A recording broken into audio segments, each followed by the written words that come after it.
नमस्कार जी, भारत में आपका स्वागत है। मैं हूं मनीष कुमार झा और आप देख रहे हैं हमारा स्पेशल प्रोग्राम नेशनल सिक्योरिटी। इस प्रोग्राम में हम बात करेंगे देश की नेशनल सिक्योरिटी के बारे में, क्योंकि देश की नेशनल सिक्योरिटी के बारे में बात करना सबसे इम्पॉर्टेंट है, क्योंकि देश से बड़ा कुछ भी नहीं है।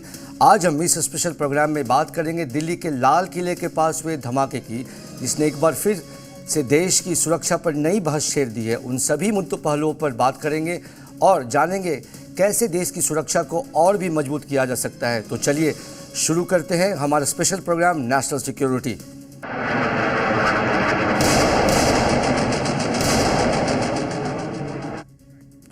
दिल्ली के रेड फोर्ट पे हुए आतंकवादी हमलों ने राष्ट्रीय सुरक्षा के लिए एक नई तरह के खतरे को जन्म दिया है।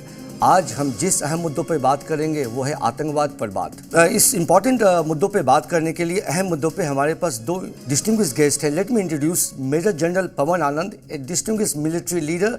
ही commanded an armoured engineering corps regiment and was involved in counter-insurgency in Jammu Kashmir operation. Now he is heading the Center for Atmanirbhar Bharat and Emerging Technology at USI, which is a military institution and leading think tank of India. Let me introduce also Amod Kant. He is a former IPS officer who served in the Delhi police and known for handling some of the India's most high-profile and sensitive cases. He was the investigating officer in Jessica Lal murder case and played a very crucial role in probing the assassination of former Prime Minister Rajiv Gandhi. He is also the founder of Prayas, a movement for the children across India. I welcome you both, sir, on this special program. And let me begin. मैं आपसे पूछना चाहूँगा और इस अहम मुद्दों पे शुरुआत करना चाहूँगा कि जो रेड फोर्ट का एक आतंकवाद का जो हमला था, एक नई एक डायरेक्शन में आया है। ये हम पहले आतंकवाद को देखते थे एक सेंट्रलाइज फोर्स की तरह, जैश मोहम्मद, लश्कर-ए-तोयबा और अल-कायदा जैसे ऑर्गेनाइजेशन के पास एक सेंट्रलाइज मैकेनिज़्म थी, एक सेंट्रलाइज फंडिंग थी। बट ये जो लाल किला और रेड फोर्ट का जो आतंक है, जो उभर के आया है, ये एक तरह से डिसेंट्रलाइज है। हम ये देख रहे हैं कि ये आतंकवाद कई पॉकेट्स में आ रहे हैं। आप देखिए जम्मू कश्मीर, ये अहमदाबाद, फरीदाबाद, ये कई पॉकेट्स में हो रहा है। क्या एक नई फिनोमेना है ये एक नया तरह का आतंकवाद ये हो रहा है? I would like to ask and begin with General Anand on this to elaborate कि ये क्या है, ये आतंकवाद किस तरह से उभर के आ रहा है? क्या एक नया स्कूल ऑफ रेडिकल थॉट्स ये आ रहा है? तो general Anand on this please. Thank you Manish जी।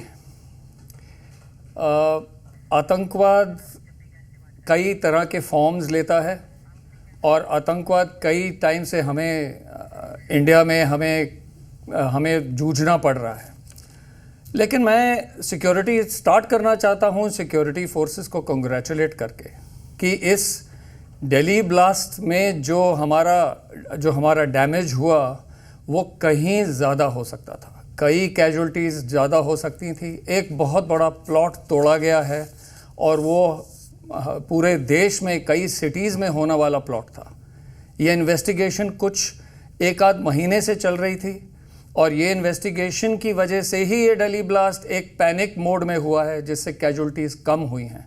तो सिक्योरिटी फोर्सेस को कंग्रेचुलेट करना मैं सबसे बड़ा पहला मुद्दा समझता हूँ।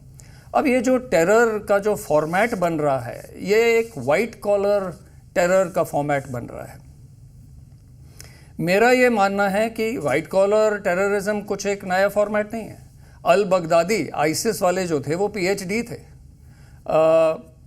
और आप देखिए तो ओसामा बिन लादेन एक सिविल इंजीनियर थे। ये सबसे बड़े टेररिस्ट थे। तो अगर हिंदुस्तान में भी ऐसे टेरर का फॉर्मेट है, उसके भी एग्जाम्पल्स निकल सकते हैं। लेकिन जो चीज़ मुझे एकदम पकड़ रही है वो ये है कि एक डॉक्टर नहीं, दो डॉक्टर नहीं, कई डॉक्टर, 5 या 6 डॉक्टर मिलकर रेडिकलाइज होके एक्सिक्यूशन फेज तक आ गए हैं। तो रेडिकलिज्म का एक आइडियोलॉजी से लेके, रिक्रूटिंग से लेके जो पूरा प्रोसेस आता है ट्रेनिंग तक और फिर एग्जीक्यूशन तक, वाइट कॉलर टेरर कभी एग्जीक्यूशन स्टेज तक नहीं आया था। तो वो लेवल ऑफ रेडिकलिज्म एक और इंटेंस और एक्सट्रीम केस लग रहा है।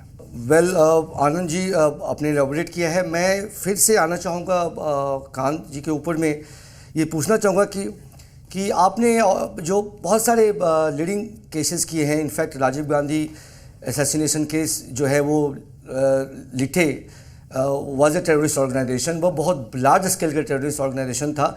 मैं यही क्वेश्चन आपसे पूछना चाहूँगा कि उस इन्वेस्टिगेशन को लेके जो टेररिज्म का फॉर्म लिटे के पास था, एक बड़ा सा संगठन, एक बड़ा ऑर्गेनाइजेशन, एक बड़ी फंडिंग, एक बड़ा लीडरशिप उसका था, बट अब जो हम देख रहे हैं, एज मेजर जनरल आनंद ने पॉइंट आउट किया है कि एक कई पॉकेट्स में आ रहे हैं, कई डॉक्टर्स हैं, इंडिविजुअल्स हैं, कई ग्रुप्स हैं उनके, इनको एक डिफ़िकल्ट हो रहा होगा ट्रैक करना हमारी एजेंसी को। आप कैसे देखते हैं इस टेररिज्म को, जो आपकी इन्वेस्टिगेशन की हिस्ट्री रही है, बहुत बहुत बहुत टॉप लेवल पे आपने किया है, आप इसको कैसे देखते हैं, बताएं to Mister Amod Kant on this crucial issues. अधिक महत्वपूर्ण चर्चा मैं करना चाहूँगा, एक बहुत इम्पॉर्टेंट केस हुआ 1984 राइट्स के बाद, उसके बदले की भावना को लेते हुए एक ट्रांजिस्टर बॉम्ब ब्लास्ट केसेस हुए 1985 में। मैं इसलिए चर्चा कर रहा हूँ कि ट्रांजिस्टर बॉम्ब ब्लास्ट केसेस में अमोनियम नाइट्रेट का इस्तेमाल हुआ था, जो मेन इसका एक्सप्लोसिव मटेरियल यहाँ भी है, और इसके साथ पिक्रिक एसिड, उन दोनों का कॉम्बिनेशन था। और उस समय करीब 100 ट्रांजिस्टर बॉम्ब्स बनाए गए थे, मई 1985 की बात है। और पूरे जितने भी उस समय के सिख मिलिटेंसी के जितने पावरफुल ग्रुप्स थे, उन लोगों ने इकट्ठे होकर के और एक बहुत बड़ी एक बदला लेने की भावना से 5 प्रदेशों में करीब 100 के आसपास बॉम्ब्स छोड़े गए, जिनमें बहुत सारे एक्सप्लोड कर गए, और उसमें 85 आदमी मारे गए, 150 आदमी उसमें हताहत हुए।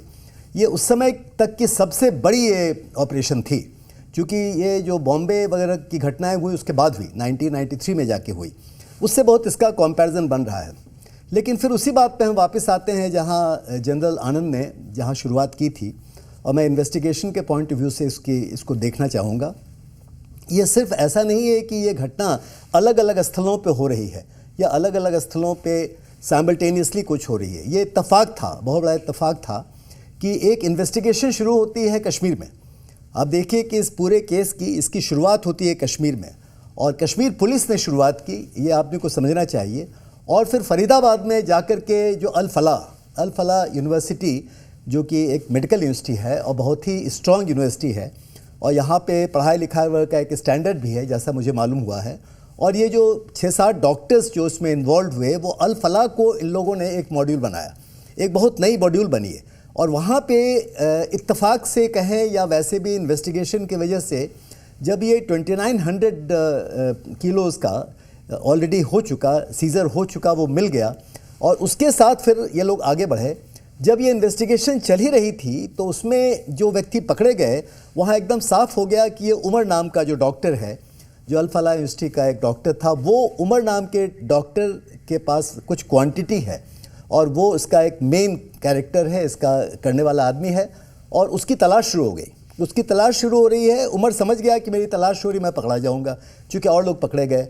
और इसने पूरी रेकी कर रखी थी, जैसा न्यूज़पेपर से मैं देख रहा हूँ कि उसकी पूरी रेकी हुई। उसने हरियाणा में रेकी किया, यहाँ पे वो बहुत बड़ा ये अक्षरधाम टेम्पल की भी रेकी इसने की, यहाँ वो बहुत सारे लोकेशंस पे इंडस्ट्रियल एरिया में गया, वजीरपुर इंडस्ट्रियल एरिया में गया, पूरे दिल्ली में घूमता रहा, और फिर फाइनली ये इंटर करता है। और ये आज के इन्वेस्टिगेशन का कमाल है। मैं कहूँगा कि कितना परिवर्तन आ चुका है कि सीसीटीवी की वजह से और डीएनए की वजह से, फॉरेंसिक एक्सपर्ट्स की वजह से इतनी तेज़ी से तमाम बातें खुल के सामने आ रही हैं। मैं कांत जी, आपकी बात को मैं यही कहना चाहूँगा कि जो ये एक डिबेट है कि क्या जो एक सेंट्रलाइज टेररिज्म का, मैं उसी की बात कर रहा हूँ। अब ये एक डिसेंट्रलाइज हो गया, नहीं, अमित, इसको आप मान रहे हैं, इसको आप देख रहे हैं मनीष, मैं इसी की बात कर रहा हूँ, इसको मुझे फिनिश करने दें जी। ये डिसेंट्रलाइज नहीं है, पहली बात मैं क्लियर कर दूं। ये एक ही ऑपरेशन का हिस्सा है जी। ये तमाम चीज़ें जो फरीदाबाद में हुआ, जो श्रीनगर में हो रहा है, जो दिल्ली में हो रहा है, और नू के इलाके से जहाँ की इसने कुछ तैयारी की होगी, अब तक इन्वेस्टिगेशन कंप्लीट नहीं हुई है, ये पूरी तरह से एक मॉड्यूल है। ये एक ही मॉड्यूल है जिसके माध्यम से अलग अलग जगहों पे घटनाएं खुल के सामने आ रही हैं। तो एक मॉड्यूल है, और ये कॉम्प्लेक्स है। इसको ये कहना कि एक तरह से ये कई पॉकेट्स में बढ़ चुका है, बट कहीं ना कहीं डॉट्स कनेक्ट करते हैं तो एक बड़ा ऑर्गेनाइजेशन उभर के आएगा, या उसकी एफिलिएशन जैसे मोहम्मद से होगी और बड़े टेररिस्ट ऑर्गेनाइजेशन से होगी। जनरल आनंद, आपने वाइट कॉलर की चर्चा की। मुझे लगता है कि एक फ्रांस में एक बहुत टेररिस्ट अटैक हुआ था, चार्ली हेब्दो का, आपने सुना होगा। उसकी ही वाज किल्ड, उनके जो कार्टूनिस्ट थे उनको मार दिया गया। और जो एक उभर के आई थी एक सर्वे, एक ऑब्जर्वेशन आया था कि जो मेजोरिटी ऑफ जो टेररिस्ट थे वो हाईली एजुकेटेड थे. In fact some of them were so educated, they had the masters and MSc एंड PhD degree from the top university and they were radicalise. तो क्या ये वाइट कॉलर्स का जो है ये एक नया नहीं है, या इसको आप कैसे जोड़ते हैं इस घटना से करके कुछ और, अगर इस पे you can throw some light on this. देखिए, रेडिकलाइजेशन किसी भी लेवल पे हो सकता है, तो हमें ये नहीं सोचना है कि कोई आदमी गरीब है तो वो आसानी से रेडिकलाइज हो रहा है. इनफैक्ट मैं ये कहूँगा कि मिडिल क्लास के जो लोग हैं या जो वेल्थी लोग हैं, अमीर लोग हैं, वो भी रेडिकलाइज होके सामने दिखाई नहीं देते हैं. वो ओवरग्राउंड वर्कर्स बन जाते हैं और वो फिर अंडरग्राउंड वर्कर्स को फंड करते हैं, उनकी आइडियोलॉजी को और स्ट्रॉन्ग करते रहते हैं और उन्हीं के साथ में फिर एक्सिक्यूशन स्टेज तक आ जाते हैं. कश्मीर में जब काफ़ी चेंजेस आए हैं आर्टिकल 370 के हटने के बाद, आतंक के इंसिडेंट्स काफ़ी कम हो गए थे. एक दुक्का कोई एक असैसिनेशन अटेम्प्ट के तौर पे हुआ करते थे. बीच में एक पिलग्रिम्स के ऊपर अटैक हुआ था, जो बस के ऊपर एक असॉल्ट राइफल फायर की गई थी. पर ये जो अब पहलगाम हुआ और अब ये हो रहा है, इसका एक पैटर्न फिर से मुझे इमर्ज होता हुआ दिख रहा है. और मैं वापस अमोद जी की बात पे आता हूँ कि ये पूरा एक मॉड्यूल का काम है, पर ये मॉड्यूल बहुत फैला हुआ मॉड्यूल था जी. ये शुरू हुआ, मुझे लगता है इनको बहुत बड़ी सपोर्ट बाहर से मिली है. पूरा जो रिसोर्स है और फंडिंग है वो बाहर से आया है. जो एक्सप्लोसिव्स हैं वो इन्होंने अंदर इंडिया के अंदर ही खरीदे हैं, और IEDs बनाने का हो सकता है ट्रेनिंग इन्होंने कहीं और से ली हुई हो. इन लोगों का जो राइसिन का जो एक और निकला है, जो पॉइजनस सब्सटेंस यूज़ करना चाह रहे थे अहमदाबाद में जी, ये भी एक कोई आम आदमी नहीं कर सकता है. ये हाईली एजुकेटेड लेबोरेटरी ट्रेंड आदमी कर सकता है. वो किस तरीके से यूज़ करना चाह रहे थे वो इन्वेस्टिगेशन से आगे पता चलेगा कि क्या उनके और जैसे आपने बताया, मैं आपको यहाँ पे थोड़ा इंटरप्ट करना चाहूँगा कि आपने बहुत इंपॉर्टेंट एस्पेक्ट उठाया, फंडिंग. अगर फंडिंग ना हो तो ये राइसिन और टन्स में, ये एक्सप्लोसिव टन्स में आ रहे हैं. ये 1 kg 2 kg भी नहीं हो रहे हैं, ये मास एक्सप्लोसिव्स आ रहे हैं. टारगेट ऑल अक्रॉस इंडिया है, टारगेट इंडिया की इंस्टॉलेशंस हैं. और ये एक इसके पीछे जब तक फंडिंग नहीं है तो क्यों ना हम फंडिंग को रोके, उसको प्रयास करें समझने का. ये क्यों हम फेल कर जा रहे हैं कि फंडिंग कहाँ से आ रही है? क्या ये क्रॉस बॉर्डर टेररिज्म के थ्रू जम्मू कश्मीर से होके आ रही है या कोई दूसरे एरिया से आ रही है? इस पर मैं पूछना चाहूँगा कि फंडिंग को हम कैसे इन्वॉल्व कर सकते हैं, ये फंडिंग के ट्रेस को कैसे हम ट्रेस कर सकते हैं? क्या बैंक को इन्वॉल्व करना होगा? क्या बैंक को इन्फॉर्म करना होगा एजेंसीज़ को कि अगर सस्पिशियस फंडिंग देके आ रही है, कैसे इसको कर सकते हैं? मैं ये पूछना चाहूँगा अमोद खान जी से. आपने बहुत डीपली इसको देखा है इंटरनल एजेंसी में. क्या कहीं कोऑर्डिनेशन की कमी है? क्या इसमें और होना चाहिए? देखिए, स्पष्ट है कि अल फलाह की चर्चा मैंने पहले की फिर कर रहा हूँ. अल फलाह एक अच्छी खासी एक इंस्टीट्यूशन है, एक मेडिकल कॉलेज है, और वहाँ पे नॉर्मल काम चल रहा है. और इसमें जो यहाँ के जो प्रोडक्ट्स हैं उनकी ट्रेनिंग बाहर भी हुई है, बाहर मतलब कि अच्छे इंस्टीट्यूशन में हुई है. ये उमर जो है ये श्रीनगर के कॉलेज में पढ़ा हुआ है, MD कर रखा है इन लोगों ने. ये कोई किनारे हाशिए के लोग नहीं हैं, इन्होंने अपने काम को बड़ी गहराई से किया. अब सवाल ये उठता है कि अल फलाह किस्म की जो ऑर्गेनाइजेशंस है, इन लोगों की फंडिंग कहाँ से हो रही है? पहली बात है, ये फंडिंग की बहुत गहराई में जाने की ज़रूरत है. मैं समझता हूँ कि गवर्नमेंट ऑफ इंडिया गई होगी इनकी फंडिंग के पूरे पैटर्न पे, और वहाँ उसका बेस बनना इत्तेफाक नहीं है. एक तरफ तो ये हाईली ट्रेंड और बड़े सोफिस्टिकेटेड किस्म के लोग जो कि लोकली अरेंज भी कर सकते हैं. देखिए, इसमें एक्सप्लोसिव मटेरियल जो इसका है वो लोकल अरेंज किया हुआ है ज़्यादातर. ये आप लोगों को मालूम है कि ऑलरेडी पता लग चुका है, इन्वेस्टिगेट एजेंसी ने पता कर लिया है कि ये आइटम्स कहाँ से परचेज़ किए गए, कैसे परचेज़ किए गए.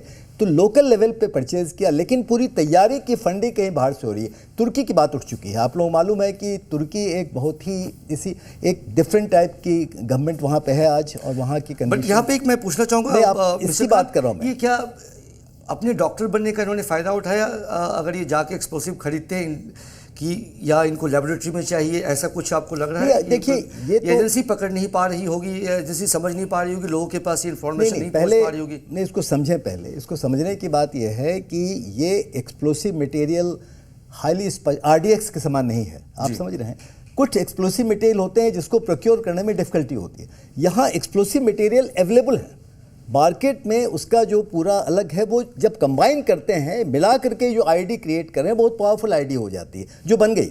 और आपको पता है कि अब जैसे सेकंड केस है, सच पूछिए तो नौगांव श्रीनगर का केस, कहीं ज़्यादा उसको इन्वेस्टिगेशन करने की ज़रूरत है, बहुत ज़्यादा, कि साहब ये हुआ कैसे, मतलब क्या मटेरियल का कॉम्बिनेशन हुआ। अब तक डीजी पुलिस ने वहाँ से कहा है कि ये एक एक्सीडेंट है।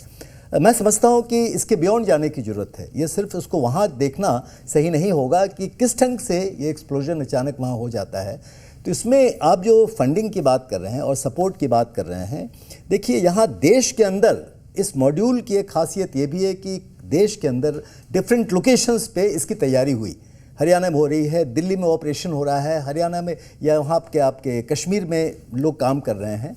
और इस ढंग से इसकी जो मतलब आपने जो कहा कि डॉक्टर्स का इसमें होना, देखिए ये कोई भी हो सकता है। जनरल आनंद ने भी बताया कि भाई जैसे इन्होंने कहा कि भाई अलकायदा यहाँ वहाँ एक से एक हाईली क्वालिफाइड लोग पहले भी हो चुके हैं। ऐसा नहीं कि वाइट कॉलर टेररिस्ट पहले नहीं थे, बहुत सारे थे, काफ़ी किया। लेकिन एक इंस्टीट्यूशन को इन्वॉल्व करते हुए, एक मेडिकल कॉलेज को इन्वॉल्व करते हुए डॉक्टर्स का एक साथ होना, ये थोड़ा अनयूजुअल है। और जनरल आनंद इसमें मैं थोड़ा और ऐड करूंगा कि देखिए मसूद अज़हर जैश मोहम्मद के साथ एसोसिएटेड हैं और ऑप सिंदूर में उनको काफ़ी चोट पहुंची है, तो जाहिर है कि हो सकता है इनकी प्लानिंग कुछ टाइम से चल रही हो कि उन्हें कुछ रिवेंज लेने का कोई तरीका या कोई साधन मिले। तो फंडिंग कहाँ से आ रही है वो ट्रैक किया जा सकता है। उसके रूट्स हवाला के थ्रू हैं, काउंटरफेट्स के थ्रू हैं, नारकोटिक्स के थ्रू हैं। इन दिस केस मैं अमोजी से एग्री करता हूँ कि हमें चाहिए कि हम चेक करें कि यूनिवर्सिटी में फंड्स कहाँ से आ रहे थे, बट हमें ये भी पता है कि कुछ 20-1 लाख इनके इंडिविजुअल अकाउंट्स में भी आए हैं। करेक्ट। तो अगर इन लोगों के अकाउंट्स में एकदम कहीं से बाहर से पैसा आ रहा है तो ये एक एआई के थ्रू या किसी मॉनिटरिंग मैकेनिज्म के थ्रू हमें पता होना चाहिए अनयूजुअल अमाउंट। या जनरल आनंद आपने राइटली पॉइंटेड आउट किया, या हमें एक ऐसी मैकेनिज्म हो जहाँ पे हम अपने बैंकिंग इंस्टीट्यूशन को इन्वॉल्व करें। हमारे बैंक्स और फाइनेंस की फंडामेंटल बहुत स्ट्रांग है, मगर अगर उसको अपने एजेंसी में इन्वॉल्व करते हैं तो शायद ये अच्छा हो, बिकॉज फंडिंग मुझे लगता है कि सबसे इम्पॉर्टेंट पर ये है। इसमें एक इत्तेफाक की बात यह है कि 4 नवंबर को गवर्नमेंट ने, एमएचए ने एक नई एसओपी निकालने का इरादा बताया था। वो इसके तहत आता है, combating financing of terror cell, CFT, जो कि ऑलरेडी एग्जिस्ट करता है। और ये करंटली इंटेलिजेंस और एनफोर्समेंट डायरेक्टरेट के बीच में जो कोऑपरेशन है उसे देखता है। और आइडिया ये है कि CBDT, central board for direct taxes, and finance intelligence unit को भी इसमें शामिल किया जाए। हमने देखा है कि हमारे पास इस टेररिज्म में जो ब्लास्ट हुए हैं, AK-47 बरामद हुए हैं और कई हथियार बरामद हुए हैं। ये पता चला है सूत्रों से, I think sources told me also, कि लार्जली कश्मीर से आए गए हैं। आप उसको कैसे देखते हैं? आर्मी का और एक पैरामिलिट्री का जॉइंट ऑपरेशन बहुत दिन से है कश्मीर में, इसको कैसे रोका जा सकता है? और आर्म्स अम्यूनिशन को कैसे रोका जा सकता है कि कश्मीर से आगे वो कैसे तक ना आए या कश्मीर में ना आए? ये आपने जो सवाल पूछा है ये बहुत बड़ा सवाल है। इसके 3 पार्ट्स बनते हैं। एक तो ये है कि सिक्योरिटी फोर्सेस अपने लेवल पे अंडरग्राउंड वर्कर्स को डिटेक्ट करके न्यूट्रलाइज करें और जो एक्टिविटीज़ चल रही हैं उनकी एक्टिविटीज़ के ऊपर निगरानी रखें और फिर उन्हें पकड़ में ले लें। पर दूसरा हिस्सा ये है कि जो ओवरग्राउंड वर्कर्स हैं उनके ऊपर निगरानी रखना, उनको जस्टिस तक लाना। और यहाँ मैं एक बहुत बड़ी बात कह रहा हूँ कि हमारी जो डेमोक्रेटिक सिस्टम्स हैं इनको इवॉल्व करना पड़ेगा, इन्हें और एक नया रूप लेना पड़ेगा कॉन्स्टिट्यूशन के तहत या जैसे आप करना चाहें। लेकिन जो रिस्पॉन्सिबिलिटीज़ हैं सिटीजन्स की, जिन लोगों को पता था कि ये ओवरग्राउंड वर्कर है, वो खुल के आके बता क्यों नहीं रहे कि वो ओवरग्राउंड वर्कर्स हैं? सब किसी की अगर राइट्स हैं तो हम सब की फंडामेंटल ड्यूटीज़ भी हैं और ये हमारी ड्यूटीज़ में शामिल होता है। इसके ऊपर भी कुछ एक लॉ का एस्पेक्ट लाया जा सकता है। आपने बहुत ब्रॉड पर्सपेक्टिव रखा है। I think very important what you have talked about, कि कहीं ना कहीं एक एक्ट, एक इंस्टीट्यूशनल फ्रेमवर्क बना के इसको करना पड़ेगा। बट हम मुद्दे पे फिर से आते हैं और ये बहुत इंपॉर्टेंट है इस फिर से बात करना। अमोद कांत जी ने भी इसको हाईलाइट किया है कि जो यूनिवर्सिटी है ये डॉक्टर्स एक कोऑर्डिनेटेड एफर्ट की तरह इन्होंने एडमिशन लिया है। In fact some of them were fired from their own university and colleges they were attending before. तो उनकी ऑलरेडी जो बैकग्राउंड है वो अच्छी नहीं थी, उनके जो मंसूबे थे वो अच्छे नहीं थे।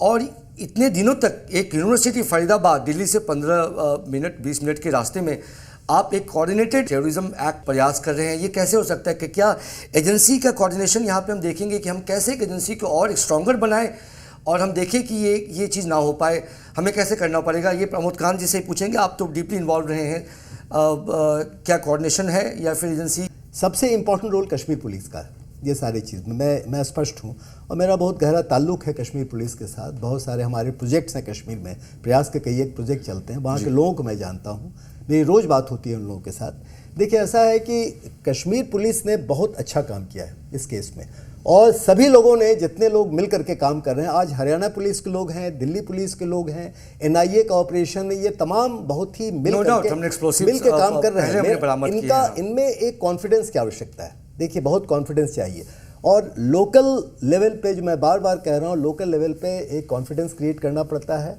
और फिर उसको तब जाकर के आप सिक्योरिटी की बात करेंगे। आपका ये पूरा कार्यक्रम नेशनल सिक्योरिटी का है। नेशनल सिक्योरिटी के, जैसा शुरू में ही जनरल आनंद ने कहा, बहुत सारे आयाम होते हैं, बहुत सारे इसके लेवल्स हैं जिस पे कि आपको ऑपरेट करना पड़ता है। अभी जैसे मान लीजिए कि ईडी है, NIA है, इनका बहुत इंपॉर्टेंट रोल है, और ईडी बना ही था नेशनल सिक्योरिटी के लिए। आप देखिए कि नेशनल लेवल पे, चाहे वो इकोनॉमिक हो, चाहे वो किसी ढंग की और फिनेंशियल सिक्योरिटी हो, ये फिनेंशियल सिक्योरिटी का एक बहुत बड़ा हिस्सा है। सबसे इंपॉर्टेंट अगर चीज़ देखा जाता है, टेररिज्म में जिस पैसे का इस्तेमाल हो रहा है जी, वो पैसे को पकड़ना और जानना कि कहाँ कहाँ कैसे ये ट्रैवल कर रहा है, कहाँ जा रहा है, ये तमाम चीज़ें जो हैं, एक मतलब जो इकोनॉमिक ऑफेंसेस से कनेक्टेड लिंक्स हैं ईडी को लेकर के, ये उनका बहुत बड़ा रोल है। इसलिए मेरा ये कहना है, जो आप कह रहे हैं कि ये केस एक it's a waking time, it's a waking call. ये एक इम्पॉर्टेंट क्वेश्चन है। दिस इज़ अ देश आगे बढ़ रहा है, India is a emerging country, हमारी ग्लोबल में एक पोजीशन आगे बढ़ रही है, हम 3rd लार्जेस्ट इकोनॉमिक पावर बनने जा रहे हैं, और ऑफ कोर्स कहीं ना कहीं चैलेंजेस आएंगी, नेशनल सिक्योरिटी पे आएंगी। आप एजेंसी के स्ट्रॉन्गर रोल को कैसे देखते हैं? आपने मिलिट्री इंटेलिजेंस को भी बहुत क्लोजली देखा है, अगर आप ये कंबाइन करते हैं तो आपके थॉट प्रोसेस में क्या आता है? क्योंकि stronger India needs a stronger and greater collaboration, greater agency with more power. To general Anand on this and the last word on this please. बिल्कुल मनीष, एजेंसीज़ को स्ट्रेंथन करना, उनको उनके स्किल्स बढ़ाना, उनके टेक्निकल प्रोवेस को बढ़ाना, और इस सब में उनकी फंडिंग को बढ़ाना, ये बहुत बहुत अहम मुद्दे बन गए हैं। मैं ये समझता हूँ, और जैसे अमोद जी कह रहे थे, ये एक वेकअप कॉल का टाइम है, और ये समय है जब हमें गन्स और बटर के बारे में सोचने की ज़रूरत नहीं। पहले ये बहुत डिस्कशन होता था, हम पैसे ग्रोथ पे डालें या अपने पैसे वेपन्स पे डालें, हमें दोनों एक साथ करने पड़ेंगे, और सिक्योरिटी और economic growth hand in hand चलेगा, हाथ में हाथ चलेगा, या दोनों ही नहीं चलेंगे। सो अब ये समय आ गया है कि जो हमारी एजेंसीज़ हैं उन्हें और पावरफुल किया जाए, ह्यूमन इंटेलिजेंस के ऊपर और जोर दिया जाए, टेक्निकल इंटेलिजेंस के ऊपर और निर्भरता रखें, लेकिन दोनों को मिलाकर चलें। एजेंसीज़ की जो रीच है भारत के अंदर और भारत के बाहर, इसके लिए हमें और तरीके निकालने पड़ेंगे, जो हम और अपने पार्टनर्स को साथ लेके चलें।